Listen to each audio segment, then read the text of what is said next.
And now we're going to have Gabe Henderson. He's a Vikings entertainment insider. He does it all for the Minnesota Vikings. He's my friend as well. We have some basketball stories. We won't get into those this week, but at some point, got to tell some Gabe Henderson basketball stories as well. But I know Gabe Henderson is a basketball fan. Gabe, welcome to the show. Good. I see I got the Carolina hoodie on today, repping hard. We didn't expect to be here at this point, but since we are, I'm a keep repping as hard as I can, and to get to that last practice of the year is yesterday. I'm pumped. So we'll see what tonight entails. Yeah, I'm excited for my bracket. I mean, nobody in my bracket picked North Carolina. We have a couple Kansas people. I'm in third place right now. There's two guys tied for first. They both picked Gonzaga. I picked Gonzaga. So basically where it sits right now, I think I'll get second place money because they're tying for first and I got third. There is one guy that picked Kansas. So if Kansas does win, he ends up winning our bracket. So we're hoping North Carolina. I'm a North Carolina fan just because of that. I know you're a big North Carolina fan, but I got a question I want to pose to you, basketball related. So it came up today. A former Auburn player said, if you think about Alabama versus Auburn football, or no, sorry, Alabama player said Alabama versus Auburn football. He said he would rather to lose like 11 games instead of losing to Auburn on Nick Saban's final game ever, because he didn't want to have to deal with Auburn players and fans for the rest of his life and Coach K or Nick Saban's life. Saying that, do you feel that same way? Like if Roy Williams had to, in reverse, Roy Williams was playing the Dukies in his last game, would you mind losing to him and still having a great season like Coach K did? Or would you rather have had a subpar season but finish off the year strong by beating North Carolina at home in your final game? Yeah, I would much rather just finish off like we did last year, like the round of 32 or the round of 64, and just call it quits there. Because if you, I mean, just being from North Carolina, growing up in that whole rivalry, like you'll forever be remembered by losing to Coach K if you're Carolina. And so Coach K or Paula Banchero, who's on that team right now, whenever they walk the streets of Raleigh or Durham, the first thing people are going to say is like, "Dang, you're the reason why Coach K lost." And you're the reason why he lost in the Final Four. So I would never want to be a part of that. So right now, like just being a Carolina fan, if we won 2 games this year and both of those were against Duke, I would have been cool. But the fashion that it happened, right, to beat Duke on the last regular season game and then to beat them in the Final Four, I'm forever happy. Like there's nothing a Duke fan could ever tell me because I got a quick clap back. Hey, you lost to Carolina twice in Coach K's 2 last games, so it is what it is. Yeah, that's a tough one to swallow. But let's jump into football, man. That's the reason we're here. Everybody's excited about this Viking season. You got Kevin O'Connell. You've had a chance to interview him, Kwesi. You guys have talked about the season. There's a ton of stuff on Vikings.com for those looking for it. Go to Vikings.com and you'll see a lot of the pieces Gabe has recently done. But Gabe, Vegas. We know Vegas is huge.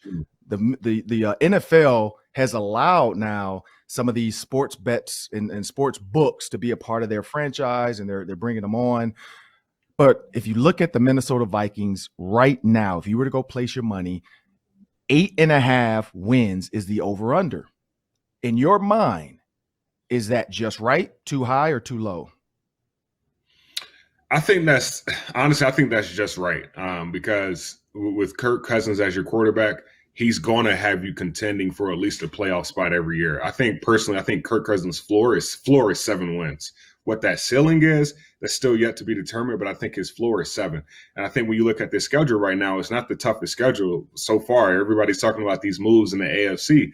Well, the Vikings only play 5 AFC teams this year, and then they play all 4 NFC East teams. You add those 4 teams on top of the 3 games in conference. I think we'll at least win 3 games in conference. So that's 7 wins right there. And then you got 5 AFC teams: the Jets, the Patriots, the Dolphins. I think those are winnable games also. So right now, I think this Vikings team, they could win 10 to 11 games this upcoming year and at least get in that 7 seed this upcoming year. And that's simply because the schedule's not that tough. We don't play many great quarterbacks this year. There are a couple on the schedule, but we're not too concerned about, all right, well, we got to have this crazy defense to stop this guy. All the Vikings have to do this year is just control what they can control and just put some wins together and go from there. And you look at the Packers, everybody thought Aaron Rodgers might retire. He comes back signing one of the biggest deals in NFL history.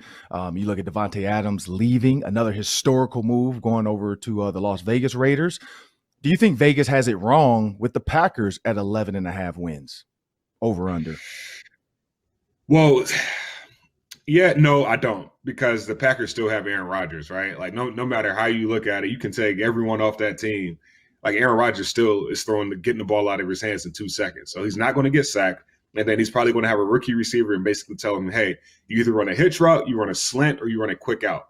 And we can get 5 to 7 yards and continue to nickel and dime down the field and go from there, because Aaron Rodgers knows defenses in and out. So we know this is a quarterback-driven league. And if we were talking about Aaron Rodgers left and Devontae Adams stayed, that would have been a whole nother conversation, because who's going to be on the same page as Devontae Adams? Who's going to be on the same page as the rest of his offense? And Aaron Rodgers understands the game, and just having him as a quarterback back there, I think that's simply enough to get you at least 11 wins. So I think that's right on par for what I'm thinking too. I think the Vikings do sneak a win like they do every year with one of those, I guess 6 losses in that sense, but 11 wins, that's a good over-under. And when you think about Kirk Cousins, I mean, you were with the Washington football team, so you've heard Dan Snyder, you've seen that organization, that culture, and then you move Kirk Cousins into a Vikings culture who was not nurturing per se for the quarterback.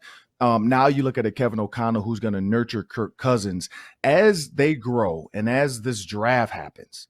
Do you see more Vikings fans picking the under or the over? And this was funny. 8.5 used to be there was going to be winners and losers. Now, because you can actually tie in the NFL, 8.5 you could push. And so if you look at that 8.5, do you think Vikings fans are going to hammer the over or the under? And then, of course, across the world, people can bet too. You got Packers fans who can bet on the Vikings because they have no trust in that. What do you think gets hammered more, the over or the under on this one? I think the over, simply because of the familiarity right there with those two guys. And then when you have Kevin O'Connell, when I talked to him in Florida last week, I basically asked him, like, where do you want to see Kirk Cousins grow?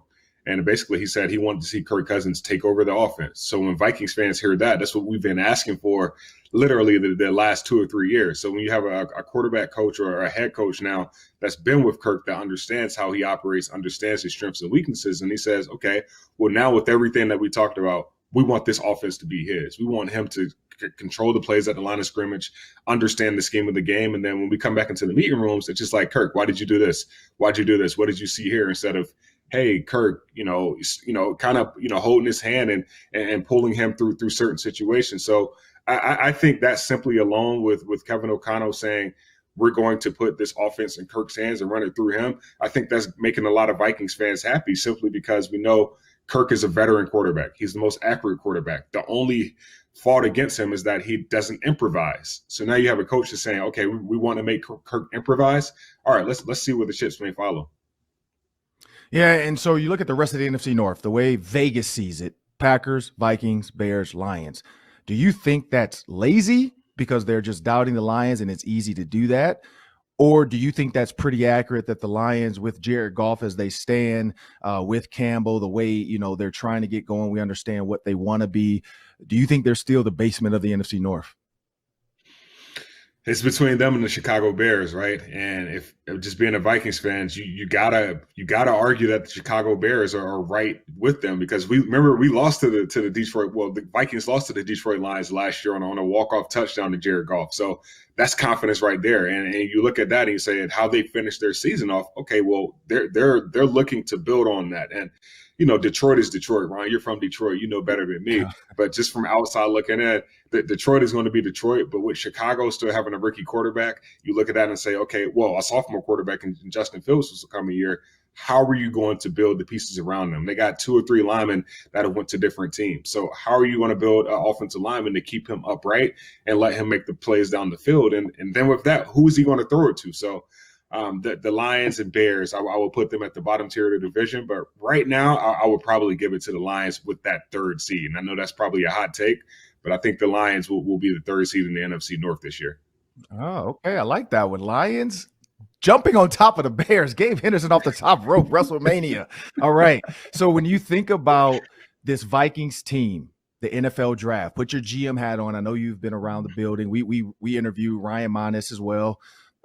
You signed Zadarius Smith. So originally everybody was edge rusher. Some people still, ESPN still has them getting an edge rusher in the first round. But you look at Hunter came back. You look at Anthony Barr is still out there. If I'm Anthony Barr, do I take $2 million, $3-4 million and say, let's just go try to win a Super Bowl? Or do I try to go get me another payday?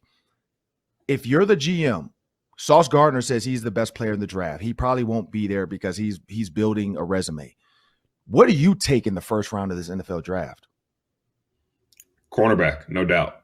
I'm going cornerback, and I think that can either be a Derek Stingley Jr. or a Trent McDuffie from Washington, or if you want to trade back, Kaiir Elam will be there from Florida. I'm a big Kaiir Elam guy. I know we talked to Jordan Reed a couple of weeks ago. Him and I were talking off camera before the interview, and Kaiir Elam reminds a lot of people of Xavier Rhodes. He's 6'2", about 205, can play press man.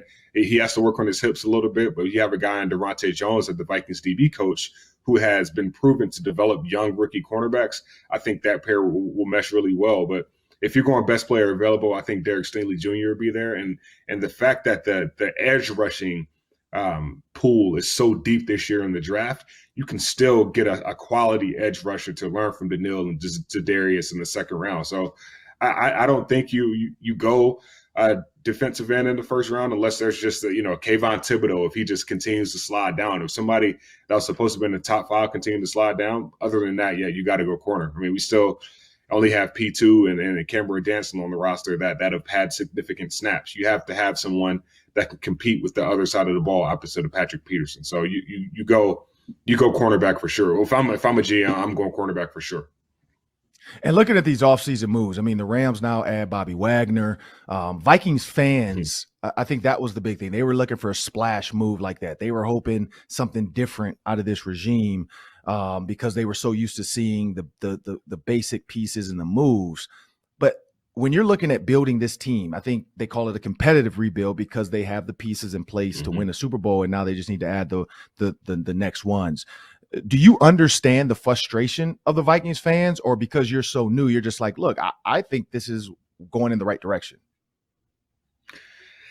It's a happy medium, right? Because you look at the first few days and you look at the Jacksonville Jaguars or not Cincinnati Bengals, but the Las Vegas Raiders making all these splash moves, and you say, what are the Vikings doing? And then you wait another week, and then that's when some of the moves start to take place. I think Harrison Smith is a great piece to the puzzle. And then you get Zadarius Smith and then Patrick Peterson. You lock down one side of the defense as far as the quarterback perspective. So there are moves being made, but I do understand fans' frustrations of, all right, well, why aren't we signing this guy? Well, when you look at the cap situation, we were in the red.